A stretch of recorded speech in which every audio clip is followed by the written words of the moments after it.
लोक शिक्षण संचालनालय मध्य प्रदेश के द्वारा ये 11वीं के छात्र छात्राओं के लिए 2022 और 2023 के लिए एक क्वेश्चन बैंक या प्रश्न बैंक तैयार किया गया है।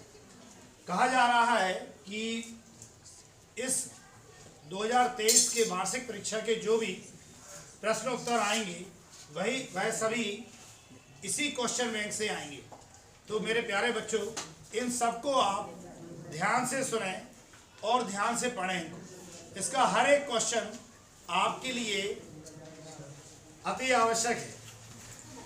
ये आपको ज़्यादा से ज़्यादा स्कोर करने में, मार्क्स का स्कोर करने में आपको हेल्प करेगा। आइए आज पहले स्टार्ट करते हैं। सबसे पहले हमारी इकाई है रसायन विज्ञान की कुछ मूल अवधारणाएं, और इनके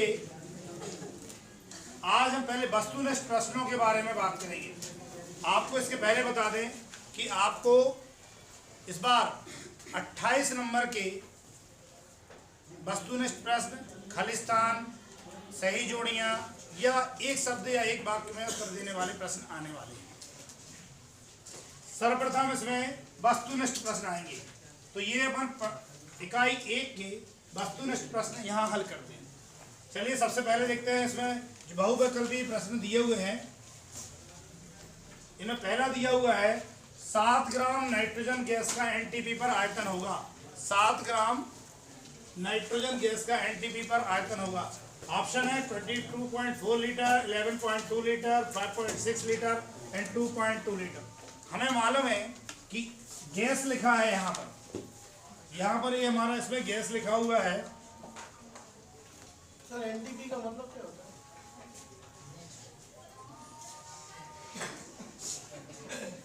एनटीपी पर या एसटीपी पर 1 मोल गैस का आयतन जो होता है, 1 मोल गैस बराबर 22.4 लीटर होती है। 1 मोल गैस, जब नाइट्रोजन यहाँ गैस लिखा हुआ है, 1 मोल नाइट्रोजन गैस का अर्थ है 28 ग्राम नाइट्रोजन गैस। देखिए ये भी 1 मोल है, ये भी 1 मोल है। इसका we can say 28 gram nitrogen gas का जो आयतन होगा वो 22.4 लीटर होगा। तो हमारे लिए इन्होंने पूछा है कि 7 ग्राम जो नाइट्रोजन गैस है उसका आयतन कितना होगा। तो आप वैसे ही बना सकते हैं इसमें 28 ग्राम का ये 22.4 लीटर आयतन होता है, तो 7 ग्राम नाइट्रोजन का कितना होगा। तो जब आप इसको करके देखेंगे, ये देखिएगा कितना, 4 पंचे 20 बचा 2, 4 6 24, मतलब 5.6 लीटर। और ये देखिए इसमें आपको दिख रहा होगा कि सी ऑप्शन जो है वो यही है 5.6 लीटर। तो ये हमारा इसका आंसर हो गया 5.6 लीटर। सेकंड फिर देखिए एसटीपी पर 22.4 लीटर कार्बन डाइऑक्साइड का द्रव्यमान होगा। एसटीपी मतलब स्टैंडर्ड टेम्परेचर प्रेशर। हम सभी को मालूम है कि स्टैंडर्ड टेम्परेचर कितना होता है, 273 केल्विन। स्टैंडर्ड प्रेशर होता है 1 बार, कितना होता है 1 बार। इनने पूछा है कि 22.4 लीटर CO2 का द्रव्यमान कितना होगा।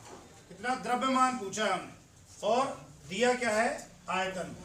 हम पहले ही पढ़ चुके हैं यहाँ पर कि 1 मोल कोई गैस का आयतन होता है 22.4 लीटर के बराबर। अब जो CO2 है, CO2 1 मोल CO2 का जो द्रव्यमान होता है वो होता है 44 ग्राम। कितना, 44 ग्राम। ये देखिए, और आपको मालूम है, दिख रहा है आपको कि 22.4 लीटर बराबर 1 मोल। ये भी 1 मोल, ये भी 1 मोल। तो हम कह सकते हैं कि 22.4 लीटर CO2 का जो द्रव्यमान है वो कितना ग्राम होगा, 44 ग्राम। आंसर है इसमें कहीं, बिल्कुल ये देखिएगा इसका आंसर ये सी, ये भी आपका करेक्ट हो गया। ठीक है, ये दूसरा समझ में आ गया होगा शायद आपको। ये दोनों प्रश्न हमारे किसके ऊपर आधारित थे, ये दोनों प्रश्न हमारे मोल संकल्पना के ऊपर आधारित थे, जिसमें गैस का द्रव्यमान और गैस के आयतन के बारे में बात करी गई थी। ठीक है। नेक्स्ट है इसमें थर्ड नंबर, निम्न में से किसमें अणुओं की संख्या सर्वाधिक होगी। ये बहुत अच्छा प्रश्न है। इसका जो आंसर है इसमें कुछ रॉन्ग दिया हुआ है ना जी। पहला दिया 2 ग्राम हाइड्रोजन, 9 ग्राम जल, 22 ग्राम CO2 और 45 ग्राम ग्लूकोज। ये देखिएगा, आपको मालूम है कि हम कैसे निकालते हैं अणुओं की संख्या। अणुओं की संख्या निकालने के लिए सर्वप्रथम हमें मोल निकालना होते हैं, और मोल निकालने के लिए हमारे पास में सूत्र होते हैं 2। मोलों की संख्या बराबर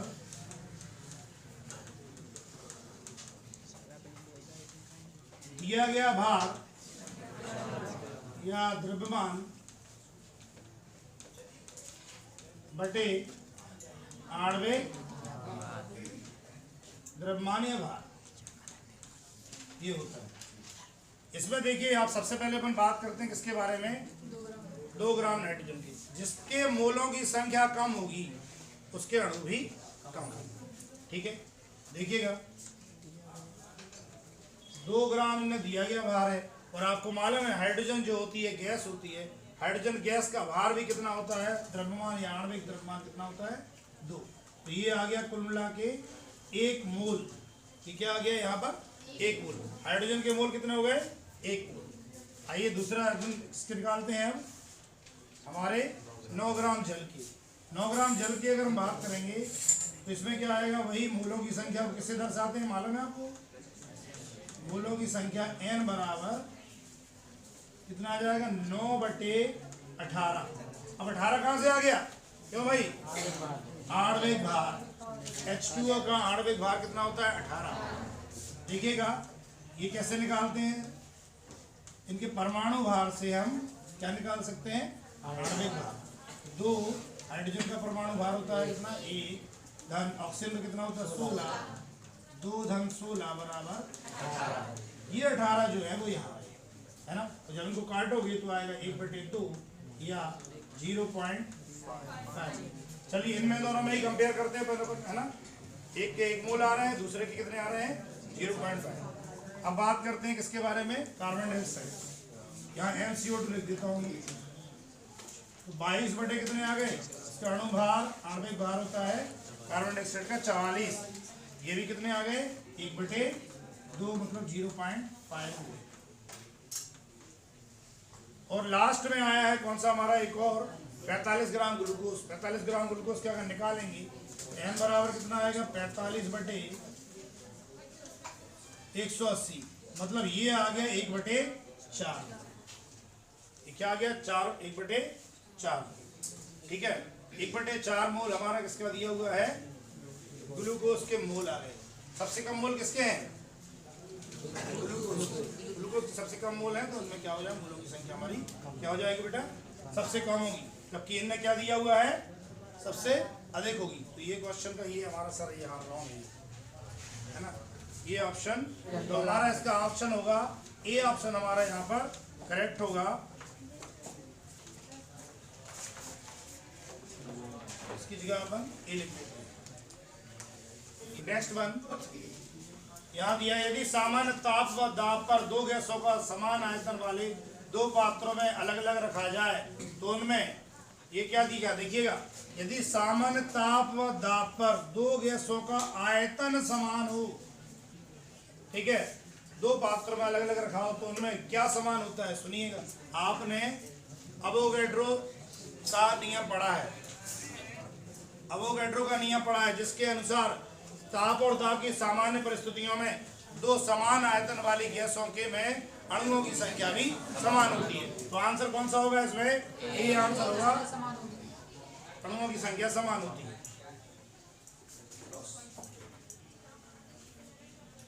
5वें नंबर का क्वेश्चन दिया हुआ है कि 1.6 ग्राम मीथेन के पूर्ण दहन से उत्पन्न CO2 की मात्रा होगी।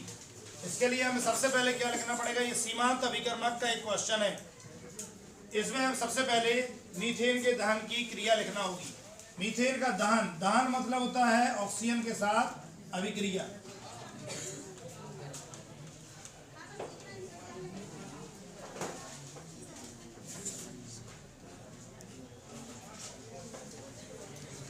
ये देखिएगा ये सीमांत अभिकर्मक के ऊपर हमारा प्रश्न है। इसमें मीथेन का द्रव्यमान दिया हुआ है और CO2 की मात्रा या द्रव्यमान पूछा है। इसके लिए सबसे पहले हम क्या लिखेंगे, CH4 की दहन की क्रिया। दहन मतलब ऑक्सीजन के साथ क्रिया। जब इसके 16 ग्राम को जलाते हैं तो 44 ग्राम CO2 उत्पन्न होती है। तो 1.6 ग्राम से कितनी होगी, 4.4। और ये ऑप्शन देखिए सी नंबर के ऑप्शन में दिया हुआ है। 6वें नंबर का प्रश्न दिया, निम्नलिखित में से विलयन की सांद्रता वह विधि जो तापमान परिवर्तित से प्रभावित होती है। मोलरता और नॉर्मलता प्रभावित होती हैं, जबकि मोलरता, मोल प्रभाज, द्रव्यमान प्रतिशतता ही प्रभावित नहीं होती। इनमें पूछा है जो तापमान से प्रभावित होती हैं, तो देखिएगा कौन सी प्रभावित होती है, एक ही दिख रही इसमें, मोलरता। अगला प्रश्न है 7वां, 0.00300 में सार्थक अंकों की संख्या बताइए। तो इसमें देखिएगा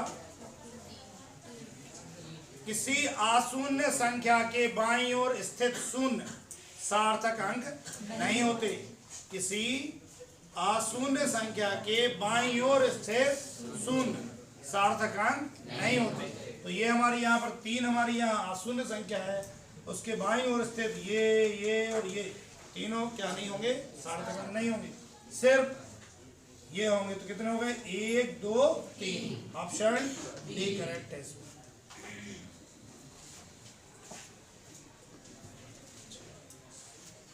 8वें नंबर का प्रश्न, 26.3207, 3.4 और 1.28 के योग के सही उत्तर में सार्थक अंकों की संख्या होगी। तो इसके पहले हमारे लिए इसको क्या करना पड़ेगा, योग करना पड़ेगा, योग करना होगा इनका। आइए देखते हैं।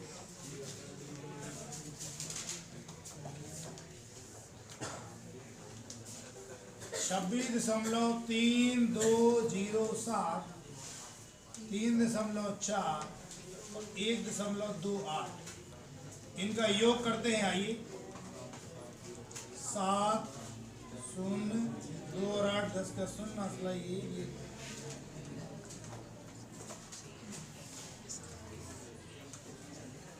ये आ गया 31.0007, 3 0 के बाद 7 आ गया।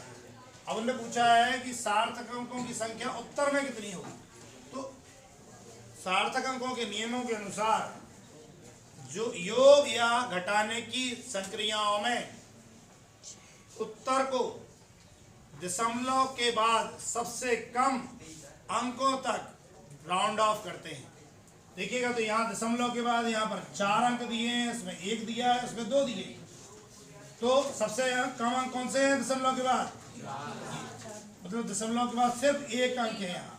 तो हमें जो आंसर आएगा उस आंसर को इतना दशमलव के बाद 1 अंक तक राउंड ऑफ करना है। और जब इसको राउंड ऑफ करेंगे तो उत्तर आएगा 31.0। और इसमें अब सार्थक अंक देखिए कितने हैं, 1 2 3 और आंसर हमारा क्या हो जाएगा, 3। एक यौगिक का मूलानुपाती सूत्र CH2 है। इसका ग्राम अनुभार 42 ग्राम है।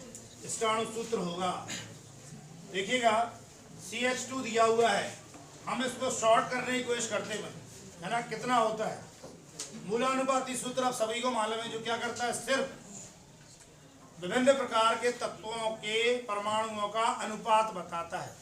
ऐसा सूत्र जो तत्वों के परमाणुओं का यौगिक में अनुपात बताता है वह मूलानुपाती सूत्र कहलाता है। देखिएगा इनमें कौन कौन से हैं जिनका मूलानुपाती सूत्र CH2 देखेंगे तो क्या आएगा, सिर्फ CH। ये तो किसी से हो नहीं रहा, तो इसका मूलानुपाती सूत्र यही हो गया। ये देखिए इसको अपन, इसका मूलानुपाती सूत्र कट नहीं रहा, 3 से ना 2 से किसी से, ये भी क्या हो गया, उसका मूलानुपाती सूत्र हो गया, ठीक है। परंतु ये देखिए इसको काट सकते हैं, 3 एकम 3 दूनी, तो इसका आ गया मूलानुपाती सूत्र CH2, ठीक है। और किसी का मूलानुपाती सूत्र ये नहीं है जो उन्होंने पूछा था CH2, इसलिए हमारा उत्तर क्या होगा, यहाँ पर उत्तर C वाला हमारा यहाँ उत्तर हो जाएगा। इसको अपन बहुत सरल विधि से कर लिया, जो क्या है कि हमने इसके मूलानुपाती सूत्र सबके निकाल लिए। चलिए और आगे देखते हैं। 10वें प्रश्न का उत्तर दिया, प्रश्न पूछा है इलेक्ट्रॉन का द्रव्यमान 9.1008 थोड़े 10 के ऊपर ऋण 31 की घात किलोग्राम है। इसमें सार्थक अंक बताना है। हमें द्रव्यमान से कोई मतलब नहीं है, हमें सिर्फ क्या देखना है, हमें यहाँ पर संख्या देखना है। ये संख्या ये दी है, इस संख्या में 10 के ऊपर की जितनी भी घात होगी उसको हम कंसीडर नहीं करेंगे। सिर्फ कौन सी कंसीडर करेंगे, हम कंसीडर करेंगे उसके पहले वाली, मतलब ये वाली संख्या को हम कंसीडर करेंगे। यहाँ पर कितने संख्याएं हैं, एक, कितने अंक हैं, 1 2 3 4, और इसलिए हमारा आंसर क्या हो जाएगा, सी आंसर होगा।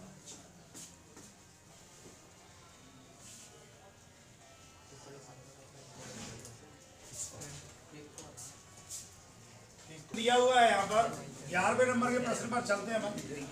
22.4 लीटर H2 गैस और 11.2 लीटर Cl2 गैस STP पर मिलाए जाने पर HCl के मोलों की संख्या होगी।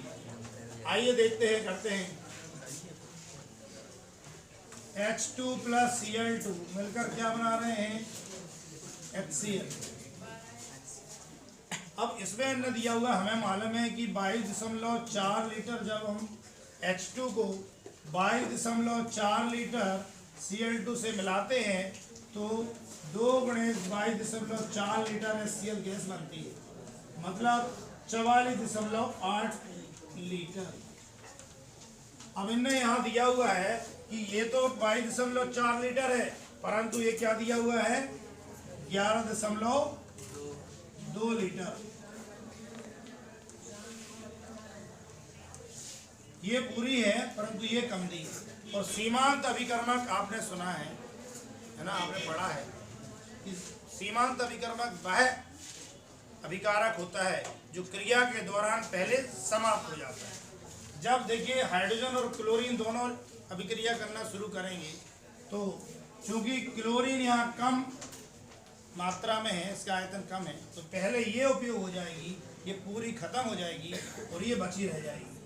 ठीक है, तो इसके अनुसार इसके कितने बनेंगे, इसके 11.2 लीटर, इसके 11.2 लीटर से क्रिया करके ये 2 × 11.2 लीटर अर्थात 22.4 लीटर HCl ही बनाएंगे। कितना बनाएंगे, 22.4 लीटर HCl। ठीक है, और आपको मालूम है ये 2 मोल लिखे थे यहाँ, और ये कितने का आयतन है, 1 मोल का। तो उत्तर हमारा यहाँ पर क्या होगा, ए वाला 1। ठीक है, चलिए और आगे